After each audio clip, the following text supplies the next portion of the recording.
My name is Roberta, and I'm 52 years old. For the past 3 years, I've been building a life with my husband David and his son Ethan, who's 17. I thought our biggest challenge was behind us learning to be a family after loss and change. But then, my brother decided to get married, and one decision he made threatened to tear apart everything I'd worked so hard to build. What happened next divided my entire family and taught me that sometimes the quietest stand you take is the most powerful one. Before I dive into this story, I'd love to know where you're watching from. Drop your location in the comments below. And if you've ever had to choose between keeping the peace and standing up for what's right, go ahead and hit that like button. Don't forget to subscribe, because this story takes some unexpected turns, and I think you'll want to hear how it all played out. Now let me take you back to where it all began. I met David 3 years ago at an education conference in Boston. I was 49, divorced for 4 years, and had honestly made peace with the idea that I might spend the rest of my life alone. My first marriage had ended when I was 45, one of those situations where two people just grew apart until there was nothing left but polite conversation and separate bedrooms. We didn't have children, which made the divorce cleaner, but also lonelier. David was different from anyone I'd ever known. At 55, he had this gentle strength about him, the kind that comes from surviving something terrible and coming out the other side, still capable of kindness.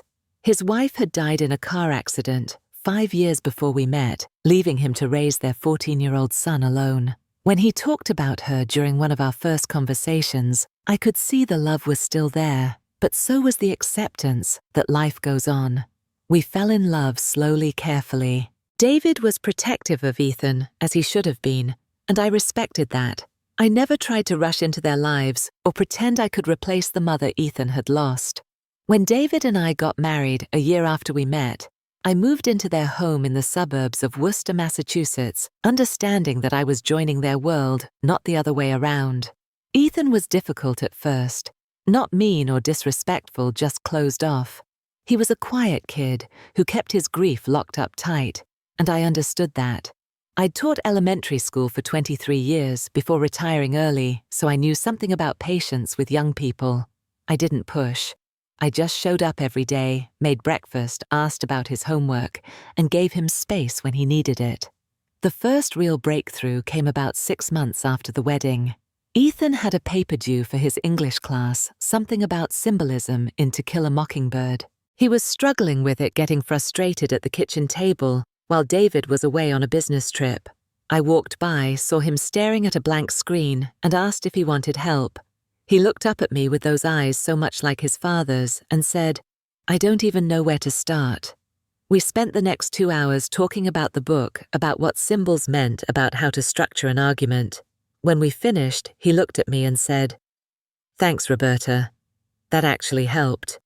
It was the first time he'd called me by my name instead of Mrs. Patterson. It might seem small, but it felt like a door opening. From there, things got easier. We found our rhythm. I never asked him to call me Mom, and he never offered. His mother was Lisa, and she would always be his mum. But we had something else, something that was ours. We cooked together on weekends, watched old movies on Friday nights, and talked about colleges when junior year rolled around. My own family had been supportive when I married David. I come from a tight-knit group, originally from upstate New York, though we'd scattered over the years. My older brother Gregory, 55, lived in Connecticut with his wife Helen, and had 2 grown children who were off living their own lives. My younger brother Kyle, 48, had always been the baby of the family, charming and a bit spoiled if I'm being honest. My parents Walter and Patricia had retired to Florida 5 years ago, trading New England winters for sunshine and golf. They'd welcomed David and Ethan warmly at family gatherings, and I'd felt grateful for that acceptance. Kyle had been single for most of his adult life, focused on his career in finance until he met Amber 2 years ago. She was 35, 13 years younger than Kyle, and worked as a marketing executive in New York City. They moved fast. Within 6 months they were living together, and a year after that, Kyle proposed. When Kyle brought Amber to family events, I tried to like her. I really did. She was polished and professional, always dressed impeccably, always talking about brands and experiences and the importance of curating the right image. She was polite to David and me, but there was a coolness there, especially toward Ethan. She didn't ignore him exactly, but she didn't engage with him either. I noticed, but didn't say anything. Not everyone connects with teenagers, and I figured she was just focused on Kyle. In February of this year, Kyle called to announce that he and Amber were getting married in June. They'd chosen a resort in Napa Valley, California, one of those beautiful vineyard estates where everything from the flowers to the lighting would be perfect. Amber had been planning it for months, he said, and it was going to be elegant and sophisticated. The invitation arrived 3 weeks later, heavy cardstock with gold lettering. It was addressed to David and me. I remember holding it, feeling excited for my baby brother, thinking about what gift to get them, whether we'd need to buy new clothes for the California heat. David was enthusiastic about the trip. He'd never been to Napa and thought it would be a great excuse for a long weekend away. Ethan, in his typical teenage way, just shrugged and said he'd come along. He wasn't particularly close to Kyle, but he understood family obligations. I bought an expensive crystal vase for their gift, something from the registry that cost more than I usually spent, but felt appropriate for the occasion. I started looking at dresses online, thinking about what would work for a vineyard wedding in June. Everything felt normal. Everything felt fine. I had no idea what was coming. The call came on a Tuesday evening in March. David was working late, and Ethan was upstairs doing homework. I was in the kitchen cleaning up after dinner when my phone rang. Kyle's name flashed on the screen. "Hey, little brother," I answered, smiling. "What's up?" There was a pause just long enough to make me uneasy. "Roberta, I need to talk to you about something." His voice sounded strange, careful in a way that wasn't like him. Kyle was usually direct, confident. "Okay," I said slowly, putting down the dish towel. "Is everything all right?" "Yeah, everything's fine. It's just about the wedding." Another pause. "Amber and I have been going over the guest list, finalizing some details." "Sure," I said, still not understanding why this required a phone call. "Do you need our meal choices or something?" "No, it's not that." He took a breath. "We've decided to make it an adults-only event." I blinked, confused. "Adults only? What do you mean by?" "No children at the wedding. We want a more sophisticated atmosphere. You know, Amber has this vision of elegance, and we think it's better without kids running around." "Kyle Ethan is 17, I said, my voice sharpening. "He's not a kid. He's almost an adult." I know, Kyle said quickly. "But we're drawing the line at 18. Anyone under 18 won't be attending." The words hit me like a slap. "You're telling me my stepson can't come to your wedding?" "It's not personal, Roberta. It's just a decision Amber and I made together. We want a certain kind of event." "Not personal," I repeated, feeling heat rise in my chest. "Kyle Ethan is part of my family. He's my stepson. How is excluding him not personal? Look, I understand you're upset, but this is our wedding. We get to decide who comes. You and David are still invited, of course. We'd love to have you there." "Just not Ethan," I said flatly. "Roberta, please don't make this harder than it needs to be. It's just one day. He'll understand." "Will he?" My voice was cold now. "Will he understand that his stepmom's family doesn't consider him part of the family? That at 17, almost a legal adult, he's being grouped with toddlers and told he's too young?" "You're being dramatic," Kyle said, and I could hear frustration creeping into his voice. "Plenty of weddings are adults only. For young children, yes. Not for teenagers who are about to graduate high school. Ethan is mature and well-behaved. He wouldn't cause any problems. That's not the point. Amber wants this to be a refined event. Young people can be unpredictable, and we just don't want to risk it." I stood there in my kitchen, gripping the phone so hard, my knuckles turned white. "So you're stereotyping all young people because of what, some idea Amber has about sophistication. Roberta, the decision is final. I'm sorry if you don't like it, but it's what we've chosen. This is wrong, Kyle. It's hurtful, and it's wrong." "I have to go," he said abruptly. I hope you'll still come. I'll email you the hotel information." He hung up before I could respond. I stood there in the sudden silence, feeling like the ground had shifted beneath my feet. Slowly, I set the phone down on the counter and tried to process what had just happened. My brother had just excluded my stepson from his wedding, a boy who had lost his mother, who had opened his heart to let me into his life, who had never done anything to deserve being shut out. And Kyle had done it so casually, as if it were nothing more than a seating chart adjustment. When David came home an hour later, he found me still in the kitchen, sitting at the table with a cup of cold tea in front of me. "Everything okay?" he asked immediately, picking up on my mood. I told him about the call. As I spoke, I watched his expression shift from confusion to disbelief to anger. "That's ridiculous," he said when I finished. "Ethan is 17, not 7. This doesn't make any sense." "I know. Did you tell him how absurd this is?" I tried. He wouldn't listen, said it was Amber's vision for the wedding. David sat down across from me, running his hand through his hair. "So what do we do?" "I don't know," I admitted. "Part of me wants to call him back right now and keep arguing, but I don't think it would do any good." "Should we just not go?" David asked. I'd been asking myself the same question. It's my brother's wedding. If we don't go, it'll cause a huge rift in the family. And if we go and leave Ethan behind, David's eyes met mine. What does that say to him? We sat in silence for a moment, both understanding the impossible position we were in. "Let me try calling Kyle tomorrow," I said finally. "Maybe when he's had time to think about it, he'll reconsider." But I didn't really believe it. That night I barely slept. I kept thinking about Ethan upstairs, doing his homework, completely unaware that he'd been deemed unwelcome at a family event. How was I supposed to tell him? What words could possibly make this okay? The next morning, after David left for work and Ethan left for school, I called Kyle again. He didn't answer. I left a voicemail asking him to reconsider, explaining how hurtful this was, reminding him that Ethan was a good kid who deserved better.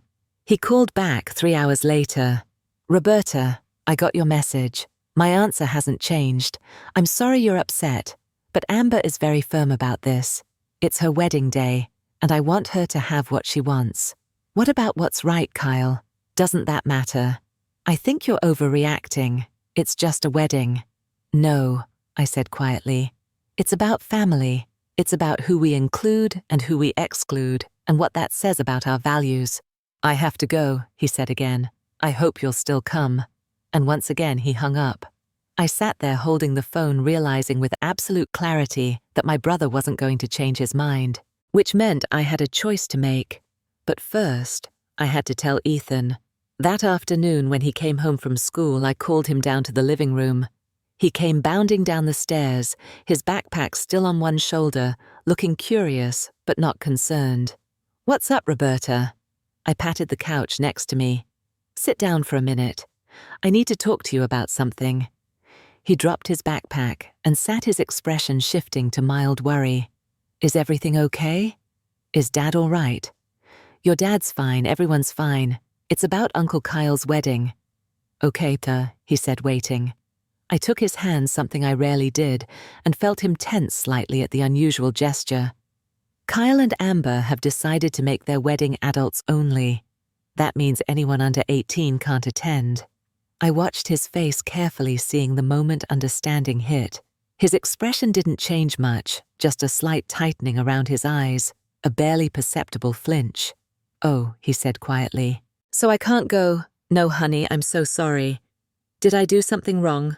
The question came out small, younger than his 17 years. "No," I said firmly, squeezing his hand. "Absolutely not. This has nothing to do with you or anything you've done. It's their decision, and it's not a fair one." He nodded, pulling his hand back and looking down at his lap. "It's okay. I understand." But I could see he didn't understand, not really. How could he? He'd been told he was too young, too much of a risk, too likely to somehow ruin their sophisticated event. He'd been told, in essence, that he didn't belong. "Ethan, I want you to know that I fought this. I called Kyle twice. I told him this was wrong, but he won't change his mind." It's really okay, Roberta. He stood up, grabbing his backpack. It's just a wedding. I'll probably have more fun at home anyway. He started toward the stairs, and I stood too. Ethan, wait. He turned back, and for just a second, I saw the hurt in his eyes before he hid it behind that teenage mask of indifference. I'm really sorry, I said again. He nodded once, then headed upstairs. A minute later, I heard his bedroom door close quietly. I stood there in the living room, feeling something crack inside my chest. Ethan had already lost so much. His mother, his old life, the certainty that came with having two parents who would always be there. And now this one more message that he was somehow less than somehow not quite enough. Watching him walk away, trying so hard to pretend it didn't hurt, broke something inside me. And in that moment, I knew what I was going to do. That evening, after David came home and Ethan was back in his room, I told my husband about the conversation. How did he take it? David asked, though I could see in his eyes that he already knew the answer. He pretended it was fine. But it's not fine, David. None of this is fine. We talked for hours that night, going over our options. We could go to the wedding and leave Ethan with friends or relatives. We could try one more time to change Kyle's mind, or we could make a different choice entirely. I don't want to go, I said finally, the words feeling both terrifying and right. If Ethan isn't welcome, then I don't want to be there either. David was quiet for a long moment. Are you sure this is your brother's wedding? Your family will be there. I know, but Ethan is my family too. And I can't sit there celebrating while he's at home feeling excluded and unwanted. I just can't do it. Then we won't go, David said simply. I'm with you completely. Over the next few days, I tried one more avenue. I called my mother in Florida. Mom, I need to talk to you about Kyle's wedding, I said when she answered. I explained the situation about the adults-only policy, about Ethan being excluded despite being 17 and perfectly capable of attending a formal event. Patricia was immediately upset. That's nonsense. Ethan is practically an adult. Why would Kyle do this? He says it's what Amber wants, some vision she has for an elegant, sophisticated wedding. Well, I'm going to call him right now and tell him this is unacceptable. Thank you, Mom. 2 days later, she called me back. I could hear the frustration in her voice before she even spoke. I talked to Kyle, multiple times actually. Your father talked to him too. And he won't budge, honey. He said it's Amber's wish and he's not going to override her on her wedding day. He said if we're not happy about it, we're welcome to not attend, but the policy stands. I closed my eyes, feeling the last small hope drain away. Okay. Thank you for trying, Mum. What are you going to do? I don't know yet. I lied. I knew exactly what I was going to do. Next, I called Gregory. My older brother had always been the family peacemaker, the one who smoothed over conflicts and kept everyone connected. Gregory, have you heard about Kyle's adults-only wedding policy? Yeah, Helen and I heard about it. It's a little unusual, but I guess it's their choice. It's more than unusual, Greg. It's excluding Ethan. I know, and I agree it seems harsh for a 17-year-old, but you know how Kyle is when he's made up his mind. So you think I should just accept this? I think... He paused, choosing his words carefully. I think this is Kyle's wedding, and if this is what he and Amber want, we should respect it. It's one day, Roberta. It's not about one day. It's about what it means. Maybe you're reading too much into it. I don't think Kyle means any harm. I felt a flash of irritation. Greg, whether he means harm or not, he's causing it. Ethan is already dealing with so much. This is just one more rejection. Have you talked to Kyle directly? Multiple times, he won't listen. Gregory sighed. I'm sorry, sis. I really am. But I don't know what else to tell you. Maybe just come to the wedding and make the best of it. After I hung up, I realized I'd been hoping for more support, more outrage on my behalf. Instead, I was getting acceptance and accommodation. Everyone was willing to go along with Kyle's decision rather than push back. Well, almost everyone. A week after the initial phone call, I sat down at my computer and composed an email to Kyle. I revised it 3 times, wanting to strike the right tone. Firm, but not aggressive. Clear, but not cruel. When I finally hit send, this is what it said. Dear Kyle, after careful thought and many conversations with David, I've made a decision about your wedding. We will not be attending. While I wish you and Amber all the happiness in the world, I cannot in good conscience attend an event that excludes Ethan. He is part of my family, a young man I love and am committed to, and I will not leave him behind while I celebrate with people who have decided he isn't welcome. I understand this is your and Amber's choice to make, and I respect your right to have the wedding you want. But I also have a choice, and I'm choosing to stand with my stepson. I hope someday you'll understand why I made this decision. Until then, know that I love you, and I hope your wedding day is everything you want it to be. Love, Roberta. I read it through one more time, my finger hovering over the send button. Once I did this, there would be no taking it back. This would create waves, cause problems, possibly damage my relationship with my brother for a long time. But when I thought about Ethan upstairs, trying so hard to pretend he wasn't hurt, the choice became simple. I clicked send. For about 12 hours, there was silence. I began to wonder if Kyle had even seen the email or if he was just choosing not to respond. Then my phone rang at 7 in the morning. Kyle's name on the screen. I answered. Hello, Kyle. You can't be serious. His voice was sharp, angry. You're boycotting my wedding. I'm not boycotting anything. I'm making a choice based on my principles. Your principles, Roberta. This is my wedding. You're my sister. You're supposed to be there. And Ethan is my stepson. He's supposed to be included in family events. He's 17. He's not even legally an adult. He's also not a child, Kyle. He's a young man who has already lost his mother, who is trying to navigate being part of a blended family, and who doesn't deserve to be excluded from a family wedding because of some arbitrary age cutoff. It's not arbitrary. We drew a very clear line. 18 and older. Why, give me one good reason why Ethan, who is mature and well-behaved, can't attend your wedding. Because Amber wants an elegant adult atmosphere. She doesn't want to worry about young people causing problems. What problems? Ethan would sit quietly, eat his meal, maybe dance a little if there's dancing. He wouldn't cause any problems, and you know it. That's not the point. Then what is the point, Kyle? Because from where I'm standing, it looks like you're choosing Amber's arbitrary standards over your own nephew. Step-nephew, Kyle corrected, and I felt the word like a knife. Excuse me. He's your stepson, which makes him my step-nephew. He's not actually related to our family. The words hung in the air between us, ugly and revealing. You know what, Kyle? My voice was shaking now. You're right.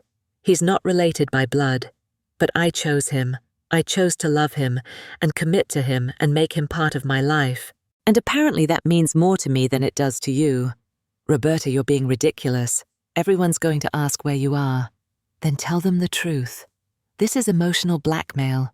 You're trying to manipulate me. No, I'm not. I'm making a choice. You made yours and I'm making mine. Neither of us is wrong to have the wedding we want or to stand by the people we love. But those choices have consequences. If you don't come to my wedding, I don't know if I can forgive you. Then I guess we'll both have to live with that, I said quietly. He hung up without saying goodbye. I sat there holding the phone, feeling shaky but certain. I'd done the right thing.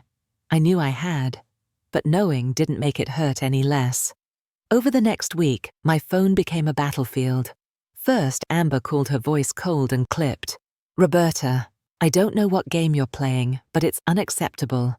This is my wedding day, and you're trying to ruin it.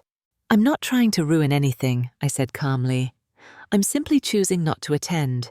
Because we won't make an exception for one teenager. Do you realize how entitled that sounds? Amber Ethan isn't just one teenager. He's my stepson. He's family. He's not even your real son, she said, echoing Kyle's words from days before. Something in me went very still. Being a real parent has nothing to do with biology. It has to do with showing up every day with caring and commitment and love. Ethan is as real to me as any child could be. The fact that you don't understand that tells me exactly why I'm making the right decision. You're being selfish. You're making this about you instead of about me and Kyle. No, Amber. I'm making this about respect and inclusion. If you can't see the difference, that's not my problem. I hung up before she could respond. Next came a call from Gregory. Roberta, this is getting out of hand. Can't you just let this go? Would you let it go if someone excluded one of your kids, Greg? That's different. My kids are my kids. And Ethan is mine, I said firmly. Maybe not by birth, but in every way that matters. Kyle is really upset. So is Amber. They're talking about you constantly. Then maybe they should have thought about that before making this decision. Can't you just come to the wedding for family unity? Family unity works both ways, Gregory. Where's the unity in excluding Ethan? He sighed heavily. I'm just trying to keep the peace. I know you are.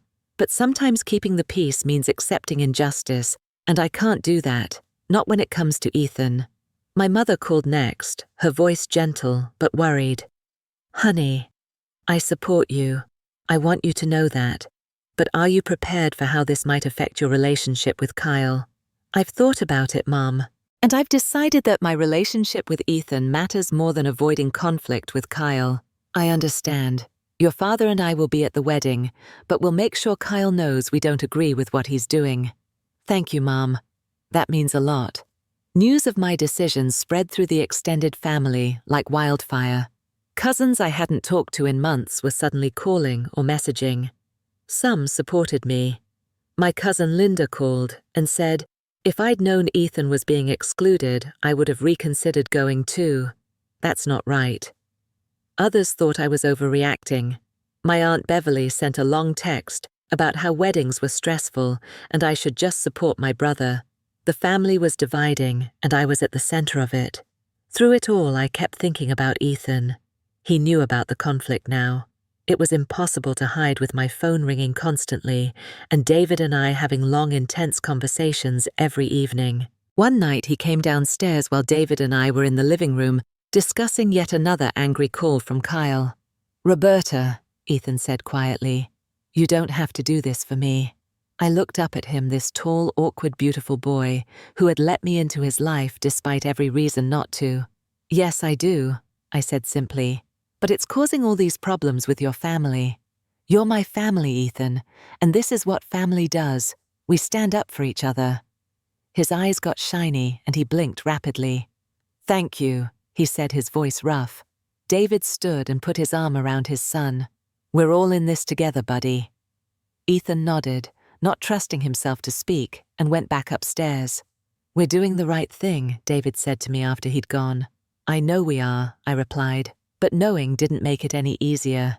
As the wedding date approached, Kyle sent one final email. It was long and accusatory, blaming me for creating unnecessary drama, for making his wedding about me, instead of about him and Amber, for being stubborn and unreasonable. I read it twice, then wrote back a single sentence. I hope you have a beautiful wedding day. I'm sorry I won't be there to see it. That was the last communication between us before the wedding. The Friday before the wedding, David took the day off work. The three of us piled into the car and drove to Cape Cod, renting a small cottage right on the beach for the weekend. We're making our own memories, I told Ethan as we unpacked. And we did. We walked on the beach in the early morning collecting shells. We ate lobster rolls at a little shack with picnic tables. We watched the sunset from the porch, wrapped in blankets, as the wind picked up. Saturday afternoon, while Kyle and Amber were saying their vows in Napa Valley, the three of us were playing mini golf and laughing at David's terrible putting skills. That evening, we built a fire on the beach. The sun was setting, painting the sky in shades of orange and pink, and Ethan said, "This is better than any wedding." I reached over and squeezed his hand. I think so too. My phone buzzed with messages. My mother sent a photo from the reception, everyone dressed up and smiling. Gregory texted that it was a beautiful ceremony. A few cousins sent updates throughout the evening. I looked at the photos and felt a pang because it did look beautiful. Kyle looked handsome in his tux. Amber looked stunning in her dress. My parents looked happy. My family was all there, celebrating together, without me. But then I looked at Ethan, his face lit by firelight, relaxed and smiling in a way he hadn't been since this whole thing started, and I knew I'd made the right choice. Sometimes doing the right thing means missing out. Sometimes it means standing alone. But it also means being able to look at yourself in the mirror and know you lived according to your values. That night, lying in bed listening to the ocean, I felt at peace with my decision. The fallout came later, of course. After the wedding, after the honeymoon, after Kyle and Amber came back to regular life, and the reality of our fractured family set in. Kyle didn't call for 2 weeks. When he finally did, his first words were, "I hope you're happy. You made our wedding all about your drama." "That wasn't my intention," I said quietly. "People kept asking where you were. Mom had to explain. It was embarrassing." "I'm sorry you were embarrassed, but I don't regret my decision." "Of course you don't. You never think you're wrong about anything." "Kyle, I think I'm wrong about plenty of things, but not this, not standing by Ethan. He's not worth destroying our relationship over." And there it was. The thing that had been lurking beneath every argument, every angry call. Kyle fundamentally didn't understand why Ethan mattered so much to me. He saw him as less than, as not really family, as not worth the conflict. If our relationship can't survive me protecting my stepson, then maybe it wasn't as strong as I thought, I said. That conversation ended badly too. Amber posted on social media about family drama and people who can't just be happy for others. I didn't respond. I didn't engage. I just kept living my life, taking care of my family, moving forward. The summer passed. Ethan started his senior year. David and I celebrated our 3rd anniversary. Life went on, but there was a Roberta and Kyle-shaped hole in it. Gregory tried to mediate several times, but both Kyle and I were too stubborn to budge. I wasn't going to apologize for protecting Ethan, and Kyle wasn't going to acknowledge that he'd done anything wrong. My mother called often trying to keep me updated on Kyle's life without taking sides. I appreciated her efforts, even though I could hear the strain in her voice. She wanted her children to get along, and we'd failed her in that. Then in September, 3 months after the wedding, my phone rang with Kyle's number. I almost didn't answer. We hadn't spoken since that terrible call after the honeymoon, but something made me pick up. "Roberta," he said, and his voice was different, quieter, less certain. "Kyle, can we meet? I'd like to talk to you, in person." I was immediately suspicious. About what? About everything. About the wedding, about Ethan, about us. "Please, I'll come to you. We can meet halfway." I thought about saying no. Part of me wanted to, but he was still my brother, and that voice, stripped of anger and defensiveness, sounded like the Kyle I'd grown up with. "Okay," I said. "Where and when?" We met at a coffee shop in Sturbridge, Massachusetts, roughly halfway between his place and mine. I arrived first, ordering a coffee I didn't really want, just to have something to do with my hands. When Kyle walked in, I was struck by how tired he looked. The wedding glow had faded, and he just looked worn down. He ordered his own coffee and sat across from me. For a long moment, neither of us spoke. "I owe you an apology," he said finally. I waited, not making it easy for him. I was wrong. About Ethan, about the wedding, about all of it. He looked down at his coffee cup. "A lot of people asked about you at the wedding. When the truth came out about why you weren't there, people weren't sympathetic to me and Amber. They were critical." "I didn't tell people to criticize you," I said. "I know. Mom told the truth when people asked, that's all. And once people knew that we'd excluded Ethan specifically, that he was 17 and not some little kid, they started questioning our decision." "Good." He looked up, surprised by my bluntness. "Kyle, I'm glad people questioned it. Because it was questionable. It was wrong. Cousin Linda told me to my face that it was cruel," he said. "That excluding a 17-year-old boy who'd already lost his mother was one of the meanest things she'd heard of. She wasn't wrong. I know that now." He rubbed his face.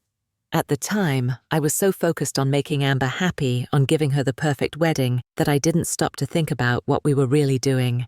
I let her vision cloud my judgment. And now I've had 3 months to think about it. 3 months of people asking me about you, about why you weren't there, about Ethan. 3 months of realizing that I damaged our relationship over a policy that didn't even matter in the end. Didn't matter. There were plenty of young people at the wedding, he admitted. Amber's boss brought his 16-year-old daughter. One of my colleagues had his 17-year-old son there. Amber made exceptions for them because they were important business connections.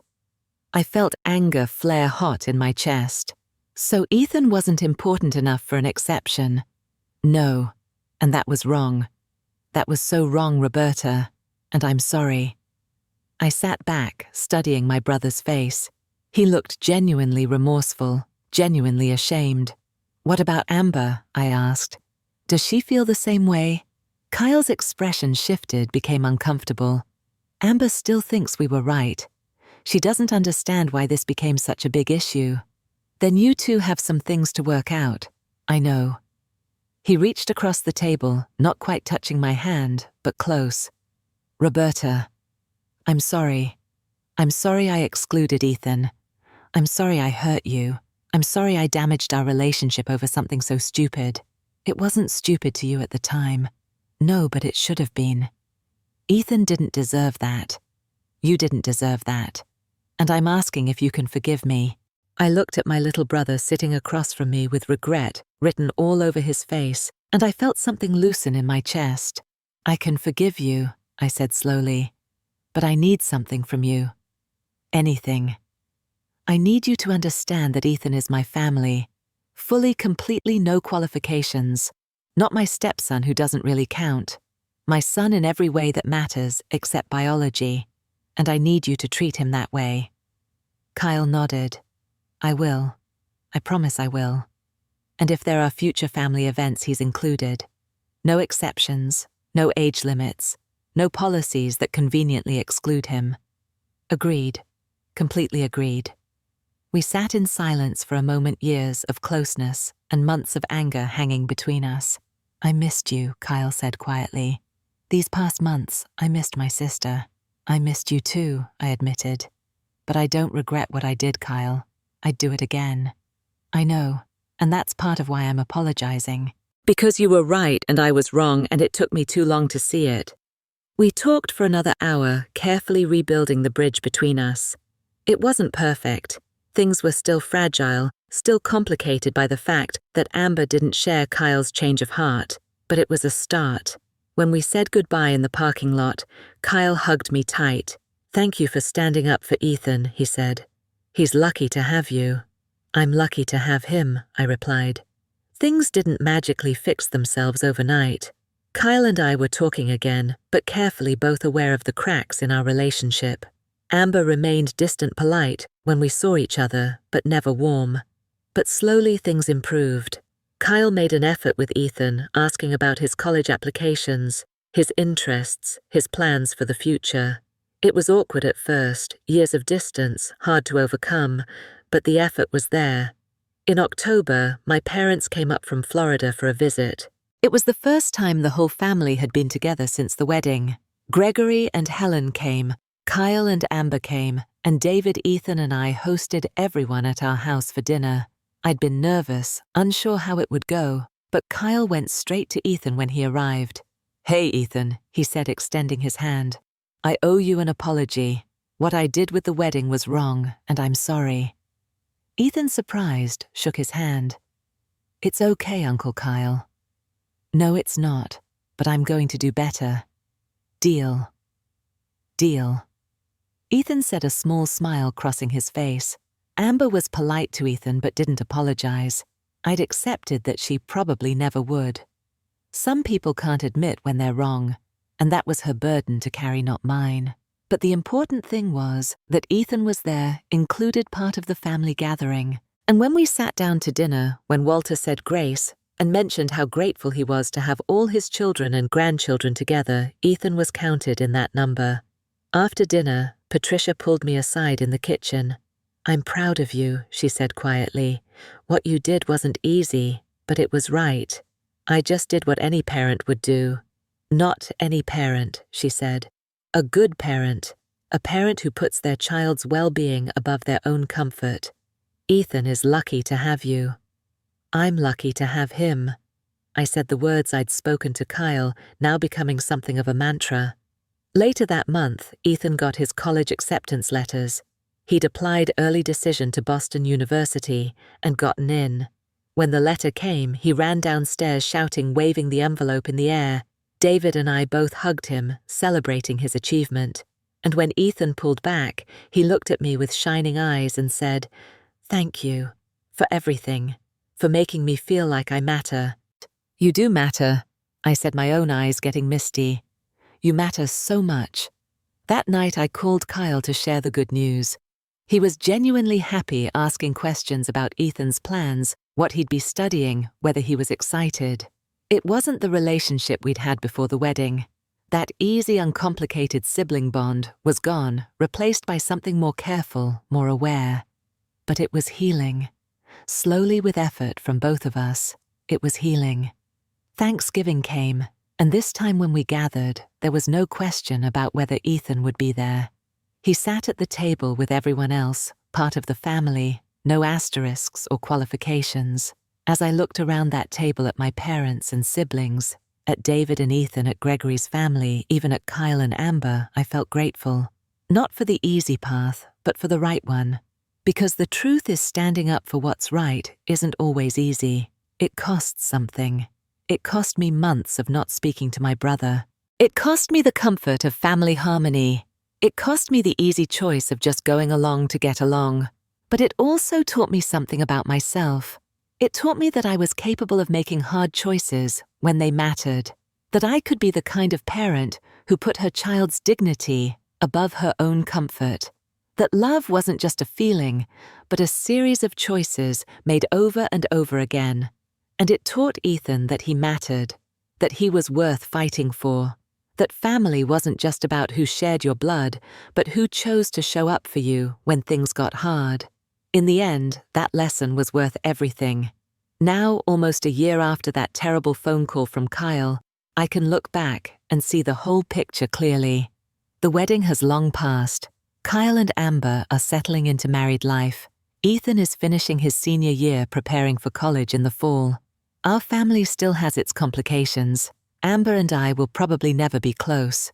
There's a wariness between Kyle and me that wasn't there before, a awareness that our relationship isn't unbreakable, that it requires care and attention. But there's also something stronger. Kyle knows now that I won't compromise on the people I love. I know that he's capable of growth and change, even when it's hard. And Ethan knows beyond any doubt that he has a mother figure who will stand up for him no matter the cost. Last week, Ethan asked if he could talk to me about something important. We sat in the living room, just the two of us, and he said, "I've been thinking about that whole wedding thing." "Yeah," I said, curious where this was going. "At the time I told you it was okay. I tried to act like it didn't bother me." "I know. But it did bother me. A lot. It made me feel like I didn't really belong, like I was just this add-on to your life that people tolerated. My heart hurt hearing this, even though I'd known it all along. But then you didn't go," he continued. "You chose me over your brother's wedding, over keeping the peace with your family, over all of it. And it changed something for me." "How so?" "It made me understand that I really do belong. That I'm not just someone you're stuck with because you married my dad. That you actually chose me, and you keep choosing me." He looked down at his hands, then back up at me. "I know I don't say this often, but I love you, Roberta. And thank you for being exactly the kind of person you are." I pulled him into a hug. This boy who'd become my son, not through biology, but through choice and time and love. "I love you too," I said, "and I'd make the same choice 1,000 times over." That's what I want to leave you with. Sometimes in life you're faced with an impossible choice. You can keep the peace, or you can stand up for what's right. You can maintain comfortable relationships, or you can defend the people who need defending. I chose to stand up. I chose to defend. And yes, it caused problems. It created conflict and tension and uncomfortable family dynamics that took months to navigate. But it also showed Ethan that he mattered. It taught Kyle an important lesson about exclusion and inclusion. It demonstrated to my family what my values really were, not just in words, but in action. Would I do it differently if I could go back? No, not for a second. Because sometimes the quietest move is the most powerful. I didn't make a scene at the wedding. I didn't show up and cause drama. I simply said, if my son isn't welcome, then I won't be there either. And I followed through. That quiet choice spoke louder than any argument could have. It changed relationships, yes, but it also clarified them. It showed everyone where I stood and who I stood with. And in the end, it taught me something about being a parent. It's not about biology or legal documents or whose name is on the birth certificate. It's about showing up every day. It's about making the hard choices when they need to be made. It's about protecting the people you love, even when it costs you something. Ethan needed to know he was worth protecting, and I needed to know I was the kind of person who would protect him. Now we both know. So to anyone out there facing a similar choice, wondering if it's worth standing up, worth causing conflict, worth risking important relationships to defend someone you love, I want you to know this: it's worth it. The people you love need to know they're worth fighting for, and you need to know you're the kind of person who will fight. The rest will work itself out one way or another. But that core truth, that fundamental choice to stand by the people you love, that's what matters. That's what changes everything. Now, I'd love to hear from you.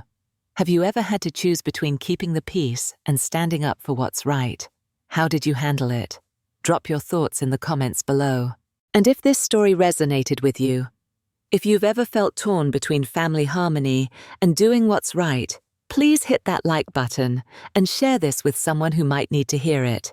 Don't forget to subscribe for more stories about real families, real challenges, and the choices that define us. Thank you so much for listening to my story. I hope it helps someone out there who's facing their own impossible choice.